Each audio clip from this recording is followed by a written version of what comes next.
Okay, lovers. So it's another episode of For the Lovers podcast, and this one is a special one. This one was an overdue one, I'll say. Currently, I'm in Greenpoint. Just got my lashes done, of course, by Project Lash, and Miss Nora is this. The name in herself is this very darling-like, very elegant-like. And it's a pleasure to have her been doing my lashes for the last year, which is just crazy because as the year literally ends next week, we have 6 days left of the year. I'm thinking just, going back, I've been coming to Project Lash since she was in Long Island City, and it's a new relationship, and it's a representation, I think, of how 2020 was, because the first time I visited Nora, it was the first time she wanted a lash model. And that was the first time, and I love the experience. I love the professionalism, the music, the questionnaire. When it comes to Black business, I always say to support, but I just want it to make sense. I want everything. I want all the aesthetics to be what it is supposed to be. And I enjoy that professionalism every single time I come to get my lashes done. It's always in a great artistic studio, and it's always an experience. And plus, we have built a one-on-one relationship as well. And the first time, like I said, was before COVID began. And then we had this break during COVID. And then we came back to, getting lashes done once spas, esthetician. So once Tier 4 was open again, I was back supporting, making sure I'm looking lit for the cameras, for everything. And so today, lovers, let's give a round of applause for Project Lash. How did we even get started with Project Lash? So I started lashing in a NYCHA development. That's how I came up with the name. I currently was residing in East River. And I know a lot of people think it's from like Project Runway or some high elegant thing, but it's really not. It's just I was tired of people not utilizing that environment to create a business due to the stereotypes and representations projects have. And I wanted to inspire people to, it don't matter where your location is, start your business, see your vision. Like, you could always move and grow somewhere else. So yeah, I started in the projects, and that's where I got the name and concept from. I dig it so much because it's so unique, you know what I'm saying? It's so and it makes it welcoming. It makes you stand out from the others as an esthetician, because, and let me tell you, lover, she does not just do lashes. Like, this woman does everything from facials to vagina facials, uplifting your skin on your butt, underneath, all the stuff we are talking about here. And not to mention, she's a Leo, and fire signs is always getting to the bed. But as we wrap up 2020, one of the reasons why I definitely wanted to have Nora here on this episode was because we're wrapping it up. It's like we're breaking up with 2020 and we're moving on. And it's that metaphor. If you look at each month of 2020, before COVID started, before the pandemic, before quarantine, to now where we are, still in a pandemic, but yet half things are open again. And I feel like we're in a very weird place as a society. Everybody's breaking up. I said this in my last couple of episodes, that relationships are at a state of emergency right now. Because when it was quarantine, maybe people were a little bit more in liking with each other, because they didn't really have options. They scared. Who got COVID? What's going on? Then the world opened up. I remember when outdoor dining opened up, even my own level was like, oh, sayonara, gotta go. And I was like, oh, okay, outside's open. You gonna be outside now without me? Okay, fine. And it is what it is. What are some of your breakup mechanisms in 2020? I've been grateful where I haven't had to break up too many relationships in 2020. I feel like the relationships I had to break up, it was because I was put in situations that were just uncomfortable for me. And I feel like once I understood that was an uncomfortable situation, I transitioned. And for me, one of my flaws is not really being prone to change. So when I'm comfortable with something, I'm comfortable with it. So usually when I detach from someone, I do feel it's a painful experience in the beginning.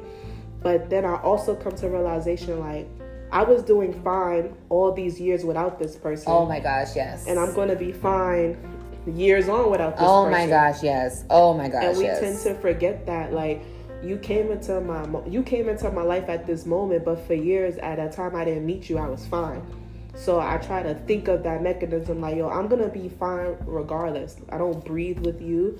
I pay my own bills, and that's just how things go. I feel like really some relationships just have to end, and I feel like if it could end on a good note, it's great, but that's not always the reality for situations. That's so true. Like, I think about that all the time, because sometimes some people are very hard to let go of, right? Like, we're like, why are we holding on to this? Or even habits are hard to break, right? Because when I think about 2020 and I take away all of these 12 months, right? And then I go back to the pandemic 9 months ago. I keep asking myself in these last couple of days, what have I birthed out of COVID? Like, what have I birthed out of these last 9 months? Is it a new tie? Is it a new habit? Is it a product? Like, this, anything, and maybe I don't have the answer right now, but what was birthed out of this? And a lot of things have to let go in order for you to grow. And I feel like when I think back on the months, March, April, May, June, July, August, September, November, December, I'm like, yo, there was something crazy happening in every single month. Like, and it was literally a moment of, is this going to break you, Ty, or keep you going forward? Like, which one is it going to do? Break you or make you? Break you or make you? And that's how situations, relationships go. Like, which way are you going? And if you're going up, you can't bring everything with you.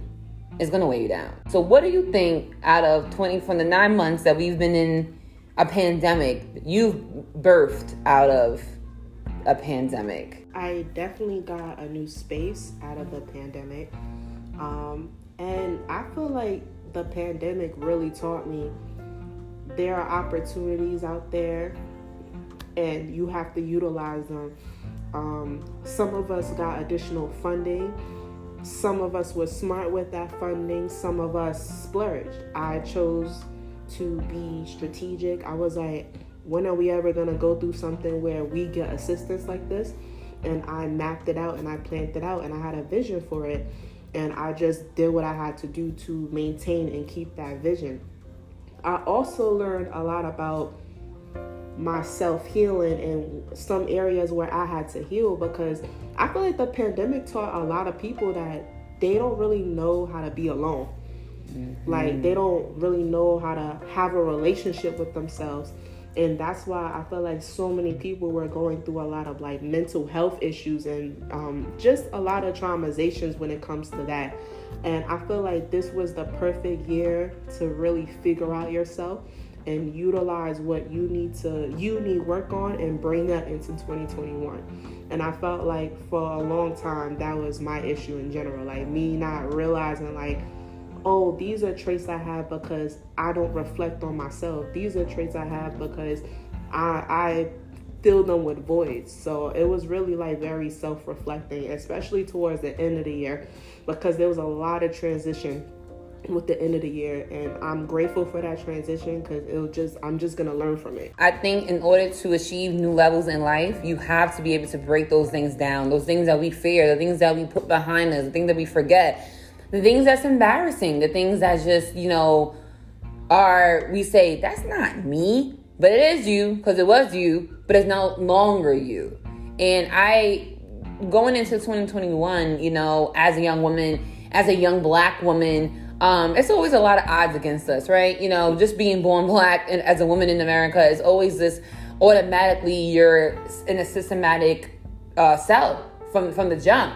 I'm also from the project, so like coming out of the projects, a lot of people don't make it out of the projects because it's a certain mentality that you have to have. You must have a certain mentality and not be a product of your environment. But one of the things I love about being from the projects is that it is a project. It literally is a project because I feel like everybody that's in the project was supposed to be the waiting area where this is just a project for right now. This is the main thing later on.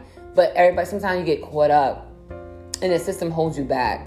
And what happened over the years, because with NYCHA and with housing developments, it was designed back when I think World War II, in order for families to stay there temporarily while their husbands was away fighting. That's why the project was invented. That's why they built with brick. That's why they're so strong. And I take all of that as metaphor for the people who really come out of there. You gotta be strong. You gotta be witty. You gotta be gritty. You gotta be ready for these streets, and especially in New York City. Like, New York City projects like no other projects. You know what I'm saying? I know that other projects are poorer than us in other places, but coming from New York City housing projects, it's you either gonna make it or you break or not, and that's just a fact. And you're gonna be a product of your environment or you're not. And you know we're always blessed with opportunity, but what are you gonna do with the opportunity that comes your way? Are you ready? We speak about like this year, a lot of people was on like self-healing journeys, self-reflection journeys. Okay, so now you looked in the mirror. What are you gonna do next? Like, and these are real life things. Like, we are so multifaceted as young Black women, and there's so many layers to us. But the thing is, we do it all our own. We do it all on our own. You mentioned, you pay your own bills. Everything you do, and you built your business from the ground up. New space, new you. And I wonder, like, for 2021, or just in general, when we talk about what has been birthed, the plans that we see, the seeds that we planted, what can we look forward to with Project Lash to come? Well, I definitely want to get into more manufacturing work. I personally feel that's where the money is. And I also want to just really design strips as a collectible. Like, I feel like no one's designing strips and being like, oh, this is just like a collector's look. Only 5 people can have it. So I'm going to focus on like customs and focus on the editorial aspect. Like eventually, like I'm going to have like my steady clientele, but eventually I want to have someone who works under me who can handle that. So I can like travel different places and like really put my work out there, because I hear a lot of people tell me like, oh, I didn't really start seeing color lashes until you displayed it. And I really got that inspiration from Russia. Like I will always say, I feel like Russia is the top industry for lashes. Like I have not seen not one designer from the US compete or design the way Russia designs. I even plan to go out there to like train and learn like how they do things, just off the strength of like their work and look. But that's really my overall goal. I just want to be innovative. I've been told no before. I was told, oh, this was going to be dumb. No one's going to wear color lashes. And I literally see the transition in how people are incorporating color to different makeup looks. So I'm always been confident in doing something and just keeping to it. I used to self-doubt a lot, but I feel like I think with age and just being around people who are not afraid to just go for something and achieve it, I'm just going to go for it and achieve it. I'll fail, and that's cool. I'm going to learn from my failures, and I'll gain. So that's pretty much like my overall goal. I'm hearing you and I'm relating, to be honest with you. It's so great to be able to study your craft and always want to learn. Because that's the only way you're going to be successful, if you keep learning and opening those doors. And I didn't even know Russia was like the top in the lash game business. Like I had no idea. But to me, Russian women are just, they always have like a wedge on and like, you know what I'm saying? Like leggings on. And I always fuck with them. Like I always fuck with a Russian bitch. Like always, all the time. Like, I don't know what they saying, but I fuck with you. Like, and I had a lot of Russian like neighbors and like coworkers, and we love, like the love is there. And it's cold, so like I feel like they have to like put on extra layers. And maybe the lashes make their eyelids warm or something in the long run. But what's fascinating to me about color lashes is I had one experience with the color lashes like 2 years ago. And I think I was first telling you how the color, I don't know if it was the color lash, but to that time, I never had no reaction to this particular girl. Now I know like there was a germ thing happening, like her son was sick at the time, so I felt like maybe the germs got into my eye, and that's how I was sick. Like, I don't know. But then you was like, well, maybe it's the dye. So talk about a little bit about the different like dyes there are, for the people that really are listening and don't know, what is color lashes? Okay. Well, a lot of people make them different, but most of them are made from PBT fibers. So a lot of color lashes aren't animal made. They're made from like a plastic fiber, kind of similar to like a broom. Wow. You're wearing broom strings on your eyes?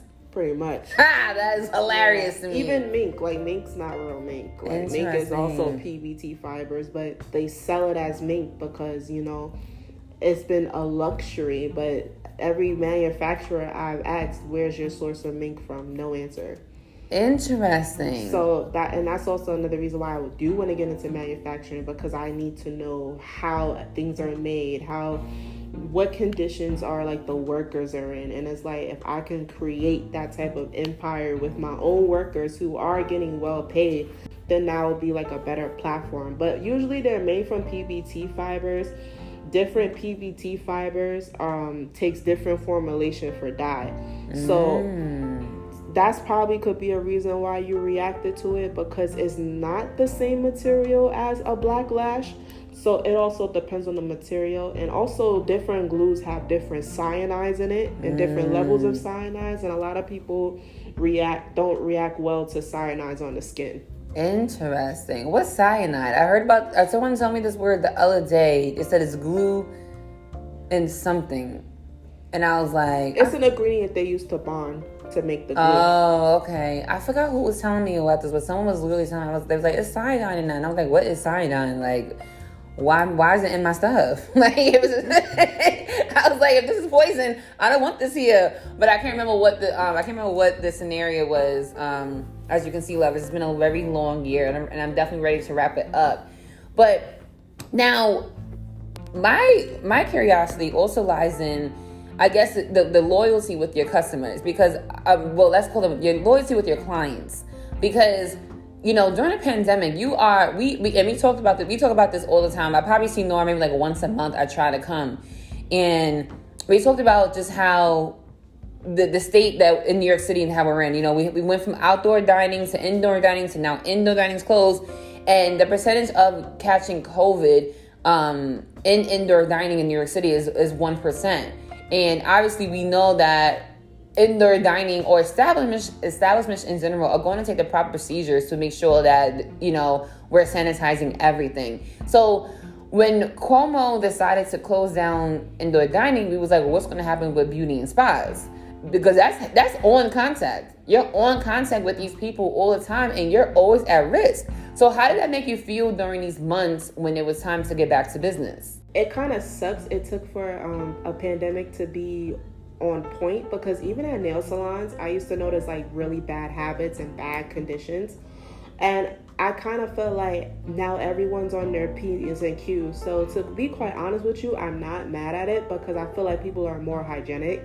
People are more precautious. People will see something and be like, this is not right. Or people will look at something like, did you clean that? Like, I'm actually not mad that it's unfortunate that it took for a pandemic for the transition to happen, but I do feel more comfortable going to certain places, especially for beauty and services. So I don't really feel like it should make things stagnant. I feel like everyone takes their precautions. Even my eyes sanitize, I wear my face mask, and I take the proper measures. I only have one person at a time with my customers. I don't share my space with no one else while I'm working. So I took proper measures too. That's also a reason why I wanted a space, because I didn't want to be in an open business where people could just walk inside. Like the way my establishment works, I don't even have a physical address up. You have to be a reference to even book with me. Exactly. Right. And I think that's very key, very important. But also, it builds an inclusivity of it all, because I feel like with the transition of COVID and being a pandemic, with social gatherings being limited, I feel like everything is going to be very exclusive, very inclusive, very inclusive, very inclusive. And when you talk about, custom lash orders and all these different ideas, that's all going back to the inclusivity of how our society is going to be turning in the next couple of years. Or members only clubs, everything's members only, word of mouth perhaps maybe, but it's no public anything, like everything has to be very precautious and very 10 people at a time and things like that, which is great because, I think it's going to bring back the intimacy that we lacked, right? Because throughout maybe, let's say, the last 5 years being in New York City, we were outside. We was outside. We was in the club, at the bar. We was outside. Even Christmas Eve is today, and this is one of the busiest days in hospitality. From the years I've always been bartending, I've always made so much money on Christmas Eve, not sleeping the holiday season at all because it's office parties, it's this party, it's all these parties going on. And now everything is slimmed back. It's skimmed back to now we have to start all over like the Prohibition era. You know, we have to be everything speak easy, low key. So I think it's a great thing, honestly, because it does bring back that hygiene. And it's also going back to what we initially talked about, breaking things up in 2020. What have you broken up with? Uncleanliness.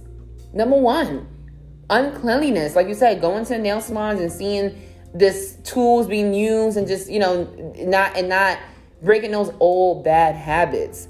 What are your favorite things about a breakup, maybe? I mean, we talked about having breakup mechanisms and what do you do to, get through a breakup. What would you say is your favorite thing about a breakup? Turning this into a positive.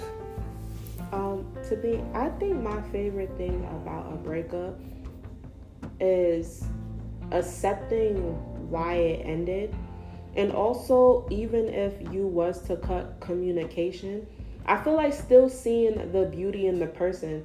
I tell people, like, you can forgive someone and you don't gotta talk anymore. But I feel like you having closure within yourself about that person, because there had to be something there to even be a relationship. Like, at one point in your life, you saw this person and this individual, you saw them as a light, you saw them as refreshing, like you wanted to build a chemistry. So, and I feel like with breakups, we forget about what we like about people. And I always, even with friendships, I feel like we forget about what we liked about the person. We always dwell on, well, this person did this to me, this person did that to me. But each relationship has developed you and molded you into who you are. So I like to appreciate what that person did for me at that time and what's it going to do for the future. So it's like, even if you were in my life for a long period of time, I appreciate the good times. Even if you were in my life for a short period of time, I appreciate the good times. So I think that's my favorite part about a breakup, is trying to see the best and the good in people and moving forward. Also, the healing feels good. It sucks in the beginning, especially like if I am very in tune with my feelings. Like, maybe not in front of people, because, not in front of people, but by myself, I'm very in tune with my feelings. I can embrace when something hurt my feelings. But I also know the healing is worth it, and I know that I won't feel that again. So. Ooh, that was a good one. The healing in it. I mean, everything you said was gems just now, literally. Like, I'm literally I've been asking people on social media as well, like, what are your 2020 lessons? And I've been taking each one for myself. I had one that even said, you can't trust the Aries. I was like, wow, y'all reading me? Why y'all reading me? And, it's so important to stay in tune, but you said something that was so key, was just remembering what you liked about the person, but also knowing that you're not going to feel this feeling again. And I'm like, yo, that's real. That is so real. And I think one of my favorite things about a breakup is the same thing, like just that let go-ness. Like, you was carrying this weight, this dead weight with you on forever, trying to make it work, trying to see, trying to reach out, trying, forcing, when it's been over. And, we do this with work. We go to a job that's not pleasing to us at all. We keep clocking in and we're not happy. We're not ourselves. You do it with a friend that takes advantage of you, maybe, or whatever the case may be. And we keep doing these mundane things, and we're killing ourselves softly by doing that. All of those habits really should be left in 2020. And it's because it's a new decade. We got Jupiter and Saturn aligning, and I don't know what that means, but stuff is going on behind closed doors. The universe is telling us. It's in our face. Our spirit is talking to us. The end of you is really tying together for the love of expressing others think but never say. Like, this is exactly what my whole brand is about. And sometimes you gotta lose yourself to find yourself. Yeah, that's true. And I'm like you, I'm like very hard on myself. I'm just like, no, Ty, you know better, so why don't you do better? Nah, you go through this little thing right here. Go through that little stuff in order to really come out on top. Be the best woman you can possibly be. Learn, move on, move forward. Wow, that's great. That was some great stuff. How do you not become like skeevy of people in their bodies, because you are in people's eyes, you're in their vaginas, you're in everything of the body. You know that their bodies more than they probably know their body themselves. How does that like affect you? To be honest with you, it actually made me more comfortable with women, because I've learned we kind of go through similar things, and with lack of education, there's certain things about your body that you feel is abnormal, but you like, especially being a waxer, you work on different women. It's like, oh my God, you go through that too. Oh my God, you get this too. Oh my God, this happens too. So it made me feel extremely comfortable with myself, and to know like everybody has their insecurities, even if you don't see it. Like, you know, everyone has their own imperfections. So I feel like it made me less judgmental to women, because maybe before I had like a ignorant perspective on certain things, but I've learned to be understanding and open. I've learned that certain things are happening with women because of situations that they are going through. And I've also learned women are extremely hard on themselves. So they don't need an esthetician that's going to discourage them. They need motivation, understanding, relatability. So it helped me relate to women even more.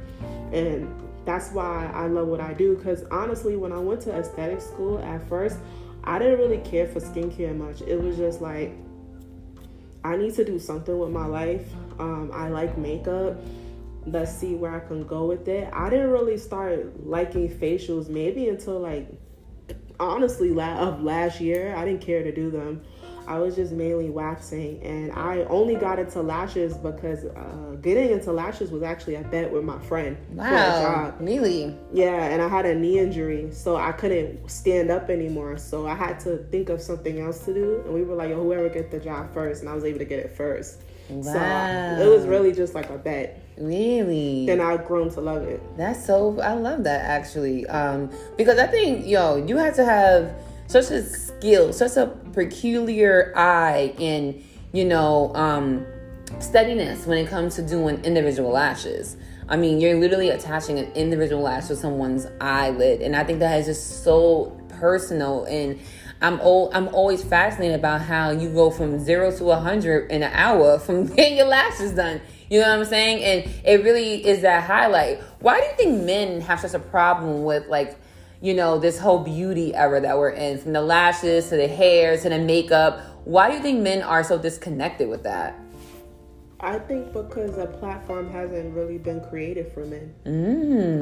The demographic is always pushed to women, makeup pushed to women, when originally Egyptian men was wearing makeup first. Okay, talk about it. Talk about the eyeliner. Yeah, where men were wearing makeup first, like it defined royalty. So I feel like we unmasculated a lot of things, and even now, like I'm noticing like men are painting their nails now, and I fully support it. Like if that's how you want to express yourself and that's what makes you feel good, do what makes you feel good. But I really feel like it's because the market is demographic towards women, because we live in a society where we point out women's flaws more than men. So for me, it's a profitable sell. Because women are always looking to self-improve. I'm not saying men aren't looking to self-improve, but I notice like when you do see like an infomercial, it's always to improve something about yourself. Right. Okay. Improve. So would you say there's a difference between trying to improve yourself rather than trying to enhance yourself? Is there a difference there when it comes to like beauty standards? Yes, because I feel like sometimes I wonder if people like truly know the difference, because like for example, like makeup is supposed to enhance your beauty, but some people use makeup and think that it's gonna improve a look, but it's something that you take off. Like skincare is more of improving something. Like if you have like hyperpigmentation, skincare improves it. Makeup enhances certain things, like a certain feature. So I feel like it also depends on the dynamics of what field you're in as well.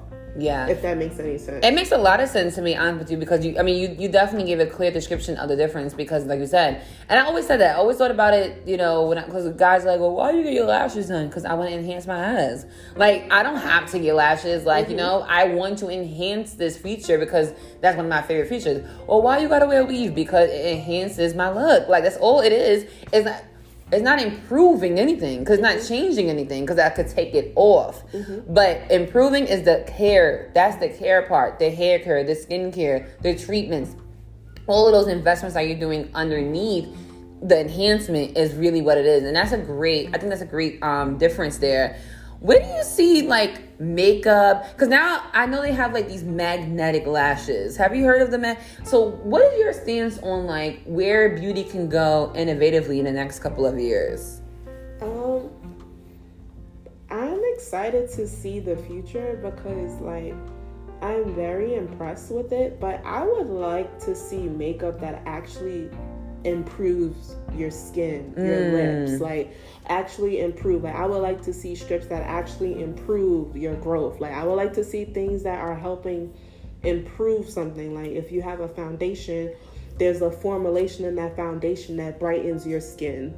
There's a formulation in a serum or in a highlighter that gives you hydration. Like I would like to see makeup develop products that improve your skin. And I don't feel like we have makeup that does that. I agree. I do think that the ingredients and chemicals alone is gonna be harsh on your face. Like it just is. Like even right now, like I have on acne patches. Like I love the fact that we could wear a mask because nobody knows I'm wearing acne patches underneath, and so I gotta be outside for real. And I'm thinking, I'm just like, pay attention to what breaks you out, right? That's the whole thing of this episode. The breakouts, the breakups, what is breaking, meaning it's not serving you anymore. And a lot of times, like when it comes to skincare, especially with my skin, I'm always paying attention, right? Sometimes whatever, but I'm always paying attention because I've always had bad skin. I always had good skin, the actual skin, but things were breaking it out. Things were irritating it. So those are irritation. Those are things that's not working. You got to pay attention to those things and let them go in order to improve and let your face glow. Like everything's a metaphor to me. I think you know that by now, being a crazy Sag, and I'm always having an analogy and a metaphor for life, but it's just the truth. It's just an easy way for me to understand how things work out in life. Lovers, y'all been tuned in this whole season 2, season 3. So you know how my crazy love life has been. And one of my mechanisms when it comes to like a breakup is every time you have a thought about that person, think of a way to get the bag. Like, I don't know how else to say it, how else to put it in plain print English vocabulary, but it's going to be natural to think of that person because you spend time with this person. This person's on your mind. Okay, cool. And also give it time. Breakups may not last forever. Like, I'm always a person that believes in if it's meant to be, it'll be. But sometimes we force things and we're so impatient, like a pimple. Like you got to break out. You're forcing it out when you just need to let it patiently leave your face. Like, let it leave. Let it do its thing. Let it pop and ooze and don't touch it. And then it may take a few days, a few weeks to get off your face, but you have to do that so you don't get that scarring. Because now in a relationship, you keep forcing yourself, keep hitting that person up, keep doing this, keep doing that. You didn't even let nothing heal. You didn't even let nothing even settle. And now it just blew up, and now you got this nasty breakup when y'all could have been friends still, or even continue to be lovers after a while. Who knew? So I love that you took the time out today to just talk about these breakup mechanisms, talk about the beauty industry, and talk about Project Lash as a whole. Where can the lovers find you? So you can find me via Instagram. My Instagram is _Project Lash. And I also do photography and makeup sometimes on the side. And that Instagram is I am Japera. It's IAMJAPERA. I love it. I love it. Tell me, why do you do it for the love? I do it for the love because love keeps me going. And I feel like me finding something I love to do is what's been keeping me going, especially during the pandemic. And a lot of us have lost family. A lot of us have lost friends. A lot of us have lost financial things. housing, but you always have to remember, like, if you're doing something you love, even if it's writing, even if you're reading a book for the day, even if you're dancing, like, as long as it's keeping you going, that's all that matters. I agree 100%. Today I had an audition for something, and one of the questions was, what keeps you optimistic about the world today? And I know that the world keeps going. The sun keeps rising, the moon keeps shining. Like, that's enough confirmation and optimism for me to be like, all right, I'm up, I woke up. Oh, okay, I gotta keep going. Oh, I gotta keep going. Oh, shit, I'm not gonna go my way, but I gotta keep going. And one last question for the beauty lovers out there. What is a beauty secret that you want to release, but you think that the public doesn't know? I think papaya oil is slept on a lot. You're telling me about this. I do feel like in a couple years it's gonna be just like coconut oil, just like jojoba oil. It's oversaturated, so I'm trying to utilize papaya oil as much as possible before that gets out. I love it. First of all, it smells amazing. It hydrates skin. It's great for hyperpigmentation. Even if it even enhances like sexual attraction if you put it behind your ears. Ooh. Like, just because of the smell. I love that. So I always tell like my clients, like, yeah, like, if you want to like have a romantic evening, want it to smell good, you can put it behind the ear. I think it's like a very aromatic smell, and it's great for the skin. So I feel like papaya oil is like very slept on.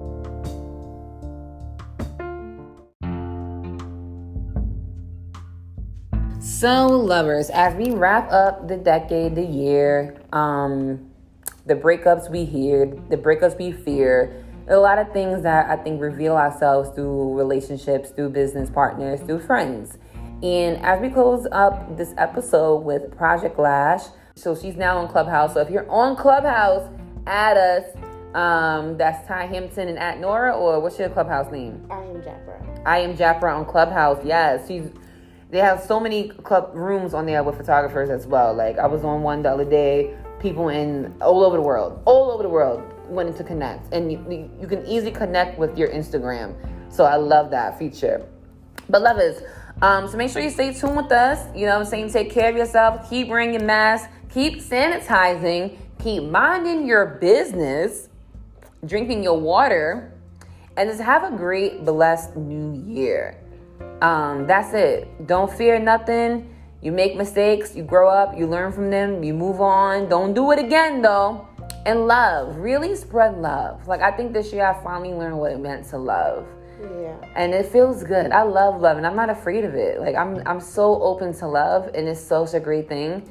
Even if it's not reciprocated, it doesn't change who I am as a lover. Yes. That's what, you know?